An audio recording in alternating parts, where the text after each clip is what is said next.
Então, a gente está aqui na nossa quinta premissa geográfica, espaços que mandam e espaços que obedecem. Qual que é a ideia principal por trás dessa noção aqui? Que existem acúmulos de funções diretoras em um determinado lugar. E isso automaticamente nos leva à ideia ou à chave de leitura de que há um comando do território que está concentrado em um determinado lugar. E em detrimento dessa concentração, o que acontece é que muitos outros lugares de uma determinada região acabam ficando alheios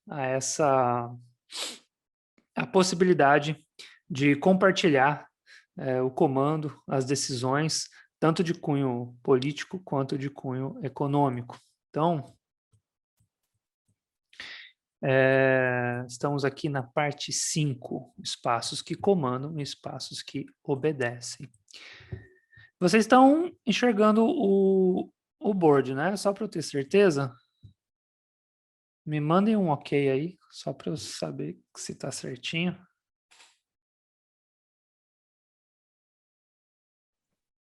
Tô sim, professor. Tá sim? Para ver direitinho. Beleza, então. Vamos lá, então. Parte 5, espaços que mandam e espaços que obedecem.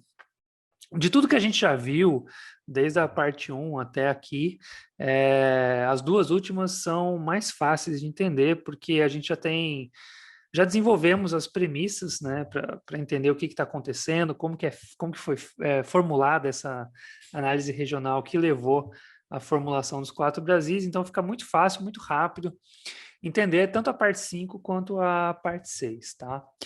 No que diz respeito aos espaços que mandam e que obedecem, existe uma ideia bastante simples por trás disso, que é o seguinte, eu vou grifar aqui na tela, ó.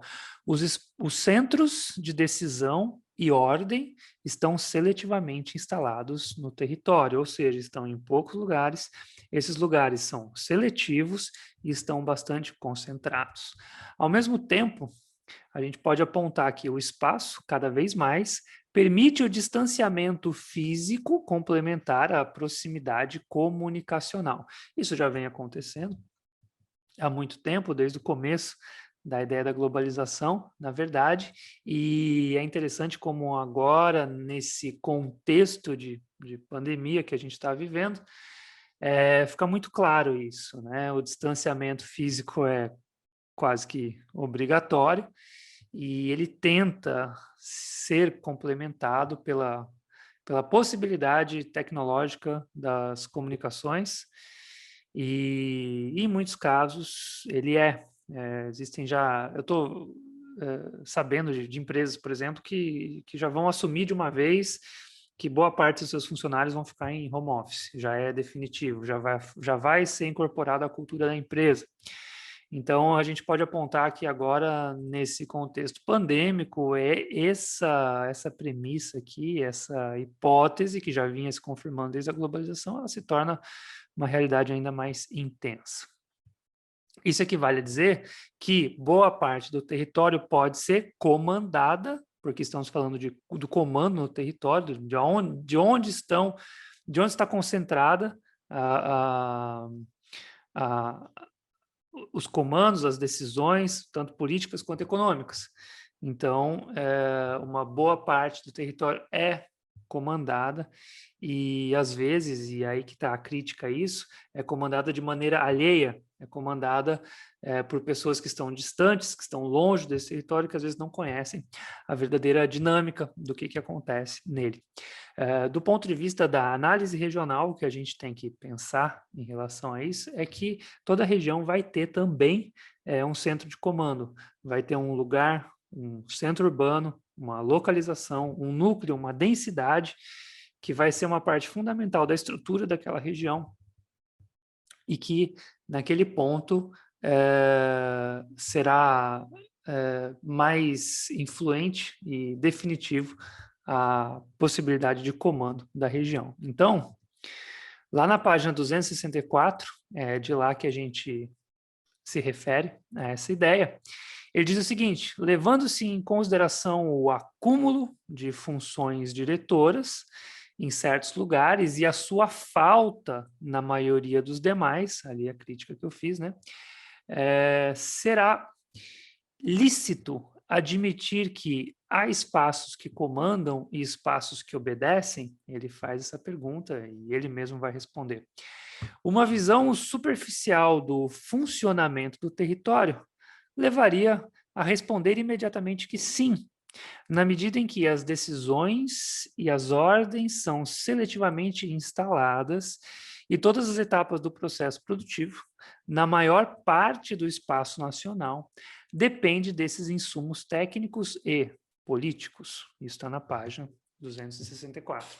E fica realmente muito fácil para a gente pensar isso no território nacional, já que é um espaço onde onde ele é muito expressivo no que tange a essas duas concentrações do comando. Na estrutura do território nacional, se vocês pararem para pensar, e vocês vão concordar comigo, a política ela está centralizada em Brasília. Brasília é um ponto, então, relevante da estrutura do território nacional. E ela é acompanhada, para e passo, aos centros de decisões econômicas, que está, por sua vez, muito concentrado na metrópole de São Paulo, que também é um ponto tão relevante quanto Brasília na estrutura do território nacional. Então, eu posso dizer que, do ponto de vista do comando, o território está estruturado na dimensão política a partir de Brasília e na dimensão econômica de maneira mais intensa que as outras capitais ou metrópoles na metrópole paulistana.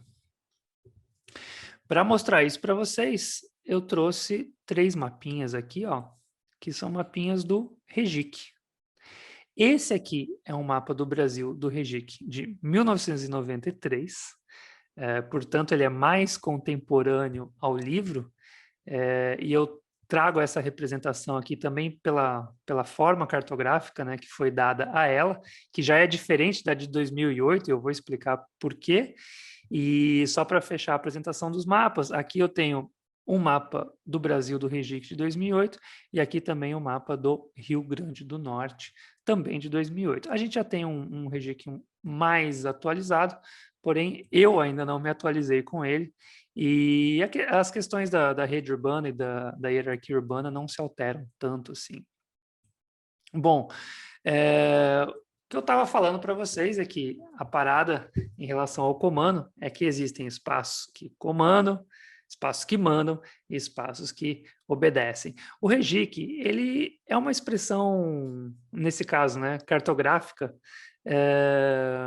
da rede urbana, e ele serve para ver também a hierarquia entre as cidades e como as cidades estão ligadas entre si.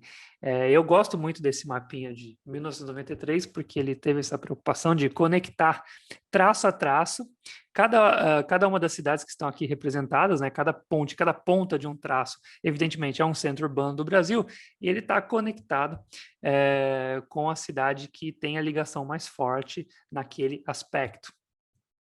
Então, por exemplo, pode ser uma emissora de TV, pode ser uma sede dos Correios, pode ser uma sede da empresa, pode ser uma administração pública, enfim, tudo que diz respeito às centralidades das cidades, ao deslocamento das pessoas que vão às cidades em função da busca por serviços ou por comércio, e também em relação à circulação das informações, né? Então, quais cidades têm primazia umas sobre as outras? É um pouco do que esse mapa tenta responder. E se vocês repararem, né, parece esse monte de raios aqui, sempre tem um núcleozinho. Cada núcleozinho é também um centro urbano. Se a gente começar olhando aqui para o Nordeste, a gente pode ver a influência muito forte de Fortaleza, mais forte ainda de Recife e quase similar, porém numa área um pouco maior, de Salvador. São as 3 principais capitais do Nordeste que a gente conhece bem. Natal quase não aparece aqui, próximo à relevância de Fortaleza e de Recife. Isso é um pouquinho para vocês entenderem como está organizado esse trabalho. Se a gente olhar para o conjunto do território nacional, o que eu quero principalmente que vocês prestem atenção é nessa mancha rosada aqui, nessa mancha cor-de-rosa, isso é quase um fúcsia, né? Esse rosa aqui mais neon, mais forte, fúcsia é o nome desse aqui. Ele representa a metrópole paulistana aqui nesse núcleo, e reparem como ela está muito conectada com vários pontos do território nacional, muito mais que as outras metrópoles. As outras têm uma influência mais regional, olha só essa mancha preta de Belo Horizonte, essa mancha marronzinha aqui de Porto Alegre. O Rio de Janeiro tem uma influência regional forte, porém a hierarquia urbana ela é um pouco mais abrangente, né? Tem esses pontos aqui, esses outros pontos aqui do Rio que estão conectados, ó, com o Rio de Janeiro. É uma metrópole que chega até outros pontos um pouco mais distantes, né, em relação ao conjunto das outras metrópoles nacionais, porém não tanto quanto São Paulo. No REGIC de 2008, São Paulo foi chamada. Existe apenas um nível aqui, ó, que é o nível máximo, ela se chama Grande Metrópole Nacional. A resolução não está muito boa aqui, mas ainda assim dá para ler. Então, a aglomeração de São Paulo tem o nível máximo da hierarquia dos centros urbanos no Brasil, que é a Grande Metrópole Nacional. Depois disso, eu tenho outras categorias da hierarquia dos centros urbanos. Isso não é tão interessante porque a gente está vendo, mas a questão dessa ideia do comando do território fica bastante evidente no REGIC. Muito embora o REGIC traga muitas outras questões, ele tenta responder à hierarquia urbana, mas eu acho que esse mapa aqui, e eu demorei para encontrar esse mapa aqui de 93, hein?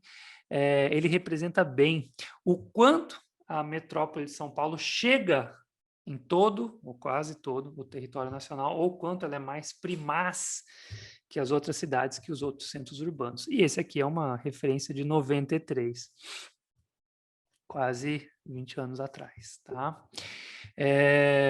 Aqui em 2008 eu não gosto tanto desse mapa para falar disso, porque São Paulo não tem as ligações que ela tinha no mapa de 93. O mapa não foi feito, melhor dizendo, o mapa não foi feito com as ligações como o de 93. Por isso que eu gosto de mostrar o anterior. Tá?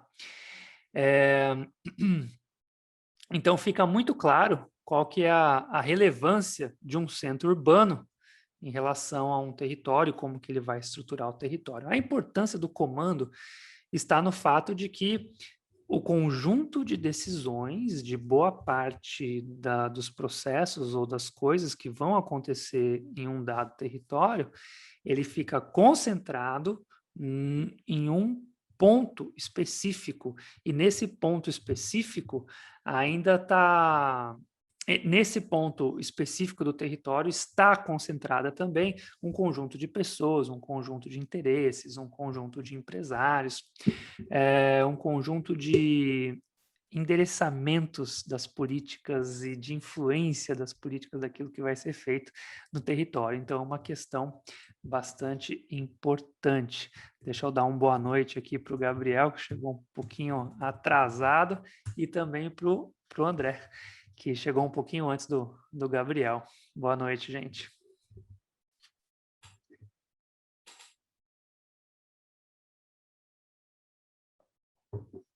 Então, galera, é o seguinte, então é isso que diz respeito ao comando, tá? Não tem, eu acho que depois dessa jornada, né, dessa trajetória que a gente fez do começo até aqui, fica fácil entender as questões, né, de como o espaço se comporta. Queria frisar com vocês que o comando tem uma dimensão política, que é muito importante, no caso do território nacional concentrado em Brasília, e tem uma dimensão econômica que é muito importante também, no caso do território nacional, ela é muito relevante em São Paulo. Em São Paulo, que também é a sede das principais empresas, sede administrativa de grandes e importantes aglomerados empresariais que a gente tem no Brasil. Por isso a sua relevância econômica, porque a decisão se concentra em um ponto específico do território. Vamos dar uma olhadinha em Natal e na influência de Natal no conjunto do Rio Grande do Norte.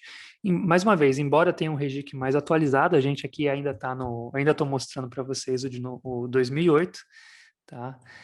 E essa situação ela não se altera muito. Nesse caso, nós conseguimos dar um zoom aqui em Natal, aqui no Rio Grande do Norte, perdão, e o que a gente observa é que Natal ela tem uma primazia urbana em relação às outras cidades do Rio Grande do Norte. Então, o que acontece? Natal, similar ao que acontece com São Paulo no território nacional, ela chega também a todos os pontos do território nacional. Aqui os traços vermelhos são apenas os mais importantes, os mais expressivos, mas Natal chega ao conjunto do território potiguar. Claro, Natal é a capital, é a região metropolitana, é onde tem a maior concentração de pessoas, do PIB, e é também, ao mesmo tempo, diferente da estrutura brasileira, Natal é, ao mesmo tempo, o ponto de comando político e econômico, tanto do Estado quanto da região metropolitana. Então, existem outras cidades que têm influência, né, na rede urbana potiguar, Natal, Mossoró, a se mencionar, Pau dos Ferros, muito regionalmente, Caicó, muito regionalmente, Currais Novos, muito regionalmente, mas nenhuma tem a mesma influência que tem Natal, tanto política quanto econômica. E aí, essa é até uma expressão que é muito usada no Observatório das Metrópoles, no Núcleo Natal, que diz respeito à macrocefalia de Natal. Se a gente pensar na palavra macrocefalia, cefalia vem de cérebro, vem de mente, que é o que comanda o corpo, então, portanto, a macrocefalia é uma grande densidade de massa encefálica, digamos assim, que está presente e concentrada no território. A macrocefalia é quando eu tenho o cérebro do território muito concentrado em um ponto específico. Aqui eu trago uma definição do Milton Santos, que é a seguinte: macrocefalia urbana é a massiva concentração das atividades econômicas em algumas metrópoles que propicia o desencadeamento de processos descompassados, redirecionamento e convergência de fluxos migratórios, isso acontece no Rio Grande do Norte, déficit no número de empregos, porque tem muito emprego na capital e pouco emprego no interior, ocupação desordenada de determinadas regiões da cidade, estigmatização de estratos sociais que comprometem substancialmente a segurança pública urbana. Aqui uma definição um pouquinho mais detalhada, e o grande lance é que a macrocefalia tem a ver com o comando do território concentrado em um ponto específico.